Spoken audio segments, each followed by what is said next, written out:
WNDU-TV, Channel 16, South Bend.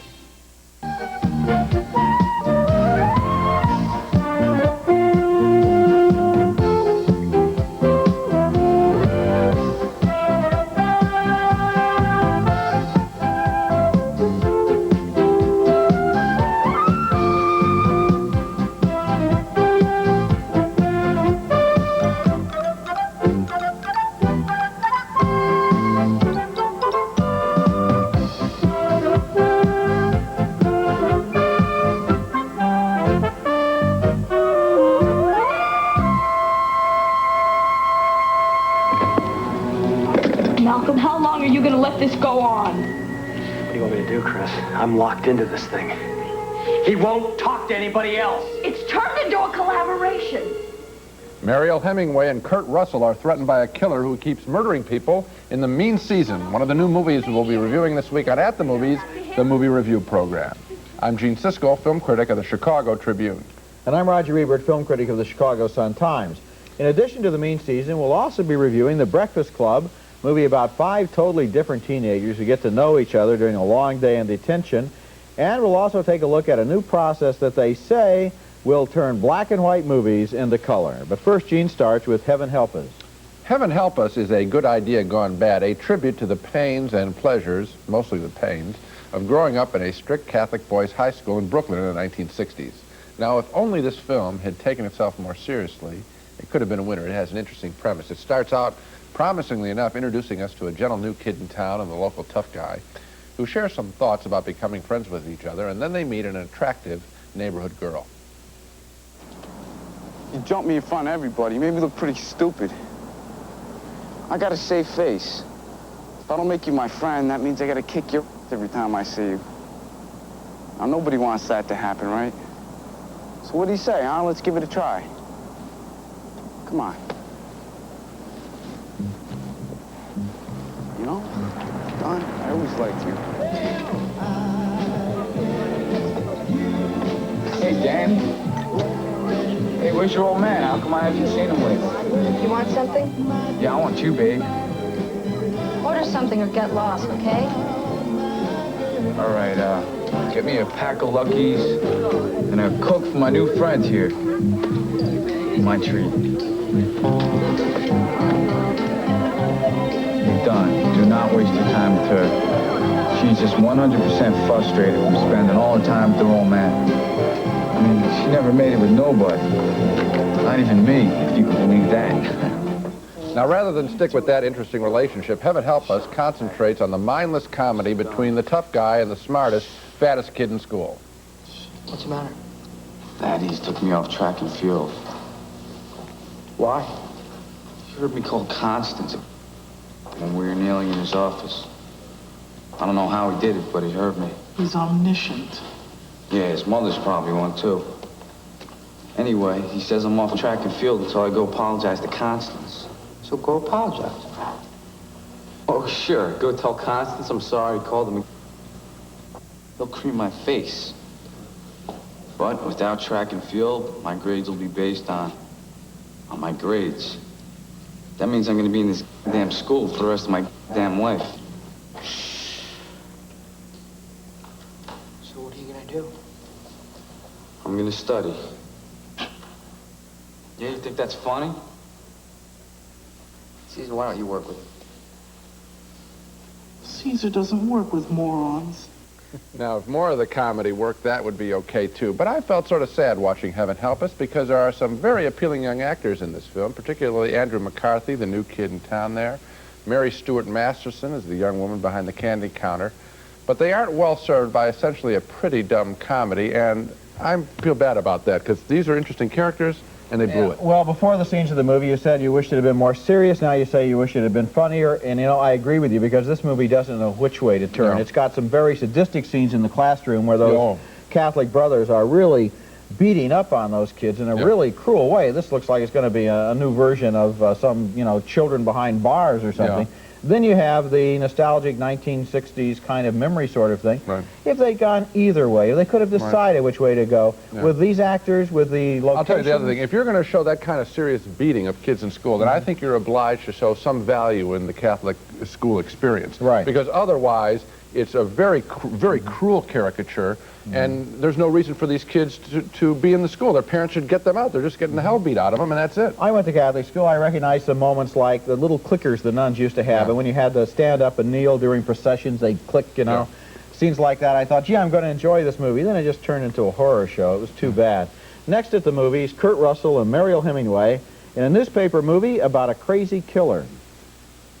I have a special interest in your stories. Why is that? Because it was me. I killed her. Our next movie is named The Mean Season, and it stars Kurt Russell as a burnout Miami newspaper reporter who wants to abandon the big city and go to work for a little newspaper out in Colorado. Well, that sounds like a good idea to Russell's girlfriend, played by Mariel Hemingway. But before they can pack up and leave, a messy murder takes place, and the killer chooses Russell to be his link with the press. Here's the scene where Russell gets the first call from the killer.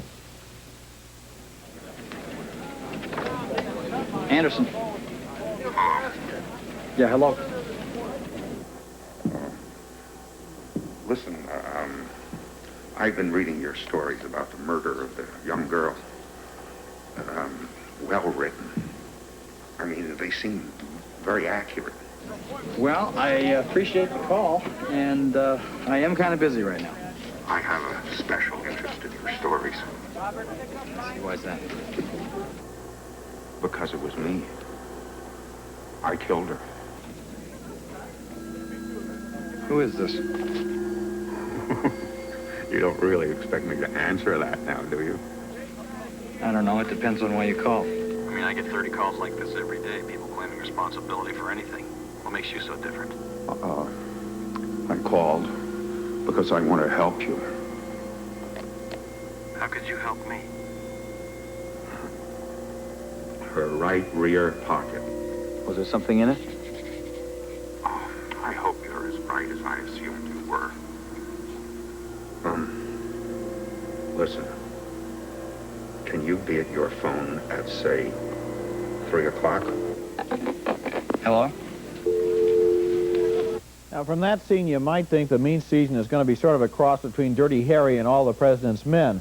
But the movie blows its chances of being a good newspaper film or a good thriller by using a lot of cheap shots. And I want to show you one of those cheap shots right now. I'm going to set it up. The killer is loose somewhere in the city. He has already threatened Mariel Hemingway. She gets in a fight with Kurt Russell, and she walks out of a fancy restaurant and into the night. She's all alone out there somewhere. And in this scene, he follows her out to the parking lot.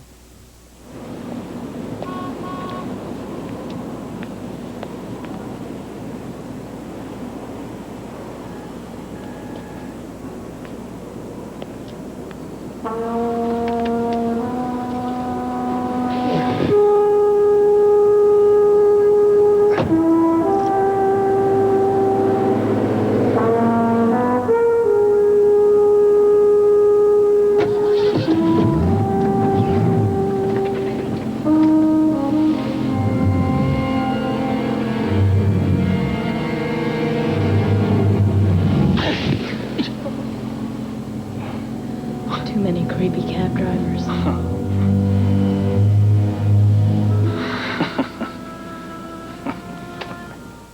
Gee, that's really smart. Wouldn't you like your girlfriend to do that if there's a murderer loose in the city? Yeah, she'd enjoy it when you put the gun to her face or something. Yeah, that's really terrifically funny. A cornball phony suspense scene like that doesn't belong in a movie that takes itself seriously, but it's part of a pattern for The Mean Season. This movie even has a scene that rips off Psycho. Mariel Hemingway is taking a shower, and there's somebody sneaking into the bathroom. We get the point of view shot from the camera. We hear the boom, boom, boom, Jaws-type suspense music, and then, what do you know? This time, it's only Kurt Russell. What does this movie have? Ambitions to be Friday the 13th, Part 6? By the end of the movie, there's no suspense because we know the gimmick, which is whatever we think has just happened, it hasn't happened, and we're going to be surprised that, gee, it's just the opposite way around. And I'll tell you, I don't understand why they did this. When I saw the shower scene, in the fake Psycho shower scene here, I got so angry at this film because up to that point, now it's very early in the film, in the first reel, I think, up to that point, I thought, this is going to be good. This is just what I like. Thrillers, and it's about the business I'm in, newspapers, you're Right. in too. And I thought, what is that scene doing there? Now, what are we supposed to think? Gee, am I stupid? I was fooled? Is that supposed to be entertaining? How many shower scenes have we seen like that in the last 10 years? Let me get it. There are 4, I counted it. There are 4 scenes like this in the movie. 4 times we are fooled. Is this supposed to make us enjoy the movie more? No, you sit there thinking, I hate this movie. They're playing me for a sucker. That's right. They think I've never seen a movie before. Now, They think that, I don't see the basic cliche here that's been recycled out of every teenage slasher movie the last 10 years. Now, beyond that, I must say that any provocative issue here being raised, collusion between the media and the killer, is really kind of second place in this film. It doesn't make a lot of sense. Someone in the real world, someone would have stepped in much before people step in to solve this problem. I think it was the other story is badly done too. Well, in that case, there's just almost nothing good about this movie except for its intentions and maybe some of the performances. I mean, could have been with a different These are script, good actors. Could have been a better movie. Coming up next at the movie, something rare, a serious teenage film. Andrew Clark, get up here. Come on, front and center. Let's go. Hey, how come Andrew gets to get up? That's right. If he gets up, we'll all get up. It'll be anarchy.